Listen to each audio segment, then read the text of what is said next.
Bismillahirrahmanirrahim. Assalamu alaikum students. Student name we discuss ko convention of writing units.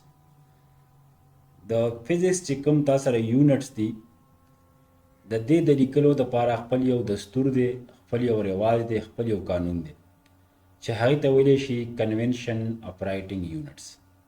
او ته چې هر کله یونټ لیکي د فزیکس یونټ لیکي نو دا بچره هم په خپل مرزي باندې نه لیکي بلکې دا سه رولز دي، هغه رول په بیس باندې به دا یونټ لیکي. اوس هغه رول سره موږ سره هغه کنونشن سره موږ سره هغه دستور سره هغه آئین سره هغه موږ سټپ بای سټپ ډیسکس کوو. نو اول ګورو چې د کنونشن اف رائټینګ یونټ ډیفینیشن به څنګه کوم او بیا به دا کوم کنونشن دي چې هغه موږ سره په فزیکس کې یوز کیږي. As all physical phenomena based on theories and laws, therefore one cannot write the unit of physical quantity by its own choice. There is a convention, there is a rule used to write the unit of various physical quantity. And the rule are this one. The first one, full name of unit doesn't begin with a capital letter. That is, the unit of force is Newton, not Newton. Note, the word Newton represents scientist. Similarly, unit of work and power are joule and watt and not joule and watt. So मतलब कि मिसाल के तौर पर तासा दासी unit which दागा साइंटिस्ट पर नूम बांधी और तहागा यूनिट लिखी और हागा यूनिट पूरा लिखी दहागे टोल लेटर पूरा लिखी न कोशिश बता के चाहागा टोल लेटर से कम दी हागा टोल बस माल लिखी करेक्ट. लेकिन मिसाल के तौर पर द फोर्स यूनिट थे न्यूटन, दाम न्यूटन देखो ख्याल रखिए, दाम न्यूटन दे او دام نیوټن دی. په دې سپیلنګ کې څه ډیفرنس نشته، سپیلنګ سیم دی. ولته چې کوم دا لومړنی ټکی راغلی تاسو لیټر راغلی دا کیپټل دی. نو رولز دا دي چې دا ټول لیټرز به واړه لیکي. دا یونټ موږ سره کریکټ دی او دا یونټ موږ سره رانګ دی. هر کله چې مثال کے طور پر تاسو سره چایس راشي ایم سی کیوز چې وچ اف د فالوینګ از د یونټ اف فورس نو ته په دې معنی چې کوم ټیک مارکې په دې باندې کې دا چې کلم ته ولي کې دې مطلب دی هغه پلانې ساينټیست هغه پلانې فزیست. مطلب دا د تاسو سره نوم دی د پرسن نوم د شو کوي او دا چې کلم راشي دی مطلب وي تاسو سره یونټ. دا شان کو ته خیال وکې موږ سره ورک دی د ورک یونټ موږ سره جول دی. نو کو خیال وکې دا موږ سره جول دی او دام جول دی. په دې کې هیڅ ډیفرنس نشته، په سپیلنګ بالکل چې کوم دی لیټر سیم دی. خو مسله دا رولز دا دی اکارډینګ ټو فرست کنونشن چې کوم یونټ تاسو سره پوره لیکي نو هغه ټول ټرمز به د هغه هر یو لیټر به هغه سمال لیکي. نو دا موږ سره کریکټ یونټ دی او دا موږ سره رانګ دی ځکه دې اړو منې ټکی چې کوم دی لیټر دی دا کیپټل دی. سیملرلی موږ سره واټ چې د پاور یونټ دی دا واټ دی موږ سره او دا واټ دی او دا یو موږ سره رانګ دی ځکه دې اړو منې ټکی چې کوم دی ورډ دا کیپټل دی. رولز دا دی چې هر کله ته پورا یونټ لیکي پورا لفظونه دی هاي لیکي پورا لیټر لیکي نو ټول به واړه لیکي. نو دیس از د دې واټ مطلب دی هغه پلانې ساينټیست یا فزیست دغه شان دی مطلب دی هغه پلانې پرسن او چې کله دا سمال راشي دی مطلب وي هغه پلانې یونټ. نو همیشه لپاره چې کلم ته یو یونټ مکمل لفظونه دی غیر کې مکمل ورډ لیکي نو کوشش به دا کې چې ټول ورډز به واړه لیکي. رول نمبر 2, symbol of unit name after scientist has initial capital letter that are N per Newton and Hg per Hertz and so on. उसको ख्याल है कि मंग सरा the force unit थे Newton. This is correct. Okay मिसाल के तौर पर ज़्यादा दे सिंबल लिखमा नो दे दालू मने टेक अवेयर रूल्स दादी को पूरा टर्म नहीं लिखम पूरा लेटर नहीं लिखम नो के बाद आकर जो फर्स्ट टर्म लिखमा नो दा पर कैपिटल लिखम this one. Now this capital N is the unit of Newton but this small n is not the unit of Newton.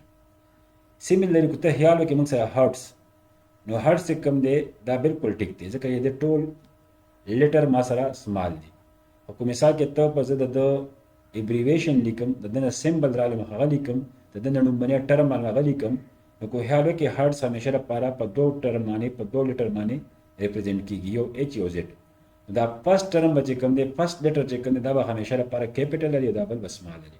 No this is correct. दाशन को तो ख्याल हो कि पास कर द प्रेशर यूनिट ते पास करना तो चिकन मिसाल के तौर पर द लेटर के शो के पर सिंबल के शो के नो दा पी बा कैपिटल अली और द बल ए चिकन दा बस स्मॉल Ali. This is rule number 2.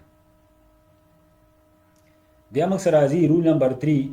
The combination of unit is written each with one space apart, that is work د څه برابر دی force multiplied by displacement. د force unit ته موږ سره نیوټن او د displacement یا د لینک unit ته میټر.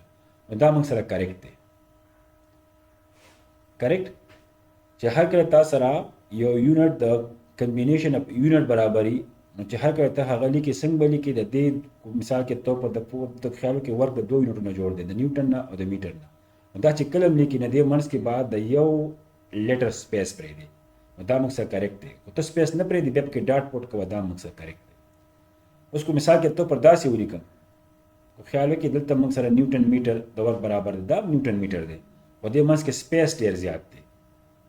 نو سپیس به همیشه لپاره د یو لیټر برابر پرېږدي.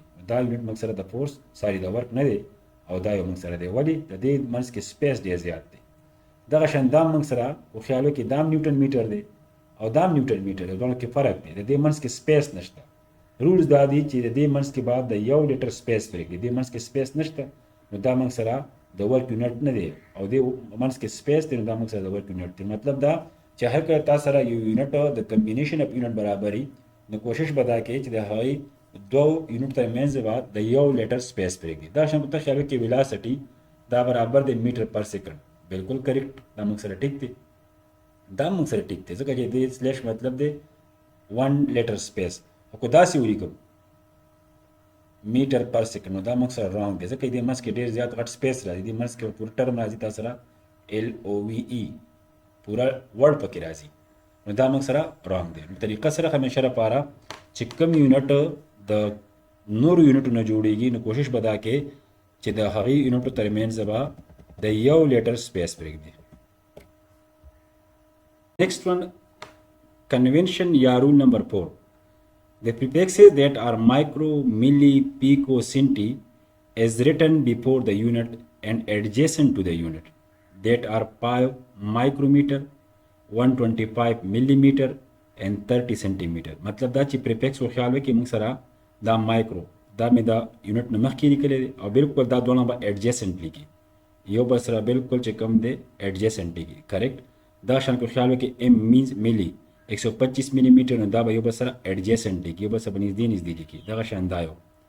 نو هر کله چې پریفکس لیکي دا به د یونټ فرنټ ته لیکي او دا هغه سره به ایډجسنټ لیکي. The combination of prefixes name plus unit name is a single word. For example, milligram but not milligram and kilopascal but not kilopascal. څه مطلب که مثال کے طور پر ته پریفکس او یونټ مکمل لیکي، نو هغې منځ کې به دا قسم سپیس یا دا قسم چې کوم دی پوینټ دا به پکې نه لګي، بلکې پوره نوم به داسې لیکي. ملي ګرام مطلب دا چې یو بل سره ایډجسنټ لیکي، پوره نوم هم لیکي نو ایډجسنټ ورډ به لیکي. دغه شان دا غلط دی موږ سره، ځکه دې منځ کې تاسو سره سپیس دی یا دې منځ کې چې کوم سره پوینټ دی. دغه شان کیلو پاسکل دا به همیشه لپاره پریفکس او یونټ په یو بل سره ایډجسنټ لیکي. دا ټیک دی، خو دا موږ سره ټیک نه دی ځکه دې منځ کې چې کوم موږ سره سپیس راځي، پوینټ راځي. And rule number 5, 2 or more than 2 prefixes are not allowed in a single statement. اس کو خیال ہے کہ مثال کے طور پر موږ سره یو سټون دی، د هغه ماس دی 45 میگا ګرام. دا موږ سره ټیک دی. اومیگا مین 10 پاور 3 داسې لیکلی شم، 45 میتھمیټیکلی داسې لیکلی شم 10 پاور 6 میگا مین 10 پاور 6 یا 10 پاور 3 انټو 10 پاور 3. نو 10 پاور 3 د څه نومي پریفکس دی کیلو، او دلته هم پریفکس کیلو. میتھمیټیکلی خو دا سټیټمنټ ټیک لیکلی دی، او د کنونشن یا د پریفکسز یا د یونټ رائټینګ چې کوم کنونشن دی، کوم رولز دی، هغې مطابق په دوه پریفکسز نه لیکي. دا هم کیلو شو او دا هم کیلو شو، حالانکه میتھمیټیکلی دا ټرم د دې برابر دی. اکارډینګ ټو کنونشن اف رائټینګ یونټس دا دوه پریفکسز دي، دا الاو نه دی. همیشه لپاره پریفکسز به په یو سټیټمنټ کې سنگل پریفکس راځي. دا شان کو خیال وکړي 25 نینو فیراډ، نو 25 10 پاور ماینس 9 فیراډ داسې لیکلی شم 25 10 پاور ماینس 6 انټو 10 پاور ماینس 3. میتھمیټیکلی دې کې څه غلطي نشته. دا به شي 25 10 پاور ماینس 6 مین مایکرو پریفکس دی، 10 پاور ماینس 3 ملي پریفکس دی، نو 25 مایکرو ملي فیراډ. نو یاد لرئ دا موږ سره غلط دی. کریکټ. ځکه چې دې کې موږ سره دوه پریفکسز راځي، په دې کې مایکرو هم راځي او موږ سره ملي هم راځي. and according to rule number 5, no one can write 2 prefixes in a single statement. And rule number 6, when a multiple of base unit is raised to a power, the power applied to the whole multiple and not just the base unit that is. याद लगे कि मिसाल के तौर पर मुझसे नंबर ही 25 kilometre square दा खबर लाजिमी दा और ख्याल कि मंग सरा पर यूनिट द पास स्क्वायर दे अच्छा कि मंग सरा मल्टीपल दे मींस 10 पावर 3 दे पर माने दे कि स्क्वायर न कारी रूल्स दाई چې هر کله په دمانه سکوير او دا تاسو سره پریفکس د سره ایڈجسنٹ لیکلې نو دا سکوير به د دوانو لپاره کنسیډر کیږي مینز دا به داسې کې 25 10 پاور 3 ځکه چې کیلو مینز پریفکس 10 پاور 3 او میټر میټر دا سکوير به همیشه لپاره کنسیډر کیږي چې دا د دوانو لپاره دی نو 25 10 پاور 3 میټر هول سکوير یا داسې لیکل شي 25 into 10 power 3 square نو 3 دوونه چې نو 10 power 6 میټر سکوير داسې بدی کی 25 10 پاور 6 میټر سکوير داسې بدی شي کریکټ نو څه مطلب چې هر کله تاسو سره یو پریفکس وي هغه د یو یونټ سره ایڈجسنٹ کنیکټ وي او په هغه یونټ باندې مثال کې تو پر سکوير نو دا به د پریفکس لپاره سکوير کنسیډر کیږي په مثال کې تو په دمانه کیوب یې د لپاره کیوب کنسیډر کیږي لکه مثال کې تو پر ځکه کوم کنه سنټیمیټر کیوب نو سنټی مینز 10 پاور -3 ا میټر ایز اٹ از دا کیوب چې کوم دا تخکاری دی ام د پاسه دا د دې د پاسم دی موږ کنونشنلی نه لیکو دا به داسې شي دا موږ سره شي 10 پاور -9 meter cube correct now rule number 7 before substituting values in formula to calculate the final result make sure that all the included physical quantity expressed in a single system that is CGS, APS or SI system.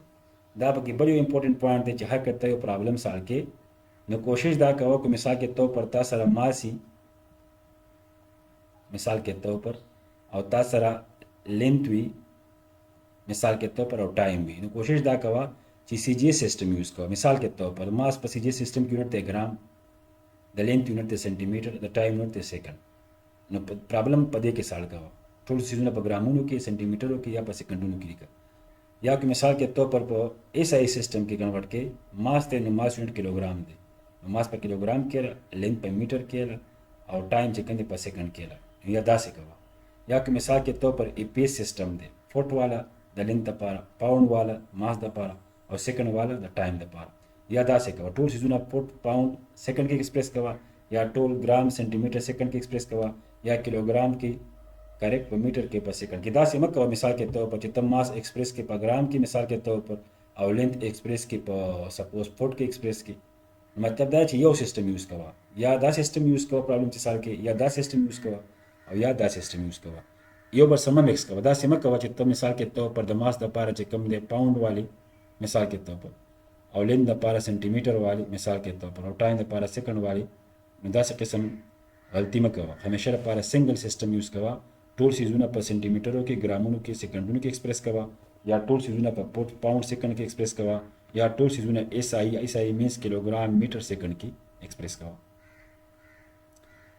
and now some MCQs the unit of pressure is what pascal watt joule none of these نو یاد لرئ د پریشر یونټ ته موږ سره پاسکل خو دا موږ سره نشو منی کړي ځکه چې هر کله ته پوره نوم لیکي نو ټول لیټرز به واړه لیکي دي کې اړومنه لیټر چې کوم دی کیپټل دی this is not the unit of pressure دې مطلب دی هغه پلانې ساينټیست چې هغه نوم پاسکل دی similarly MCQ number 2 the meter second inverse square या meter per second square is the unit of what velocity acceleration force not is not a unit یاد لرئ موږ چې کوم کنونشن کړو اپ رائټینګ یونټس په هغه کې دا چې هغه تاسو سره یو یونټ د کمبینیشن اف یونټ نه جوړي نو دې منځ کې به د یو لیټر نه سیوا سپیس نه پرېږدي نو کې سپیس ډیر زیات دی دا خو داسې ښکاري چې یونټ د اکسلریشن دی خو نه دې منځ کې سپیس سیوا دی اکارډینګ ټو کنونشن سپیس به همیشه لپاره څه پرېږدي د یو لیټر پرېږدي یا په منځ کې ډاټ کې دا به داسې لیکي میټر پر سیکنډ سکویر دا یونټ د اکسلریشن دی یا به داسې لیکي میټر پر سیکنډ سکویر دا اکسلریشن یونټ دی یا به داسې لیکي میټر پر سیکنډ سکویر دا acceleration unit دی منځ کې space ډیر زیات دی this is not the unit of acceleration and MCQ number 3 20 centimeter square equal to what نو یاد لرئ دا موږ سره پریفکس دی او دا میټر سکوير دی. تاسو ته وختي ما قصه کړې وه چې هر کله د یونټ سره اډجیسنټ پریفکس وي او په یونټ د پاس سره کو سکوير کو کیوبیک ورسه وي، نو دا به د دې پریفکس لپاره هم کاونټ کېږي. نو دا به داسې لیکم 20 انټو سنټیمیټر سکوير یا 20 سنټیمیټر مین 10 پاور ماینس 2 میټر هول سکوير یا 20 10 پاور ماینس 4 میټر سکوير. So this expression equal to what? This one. Thank you.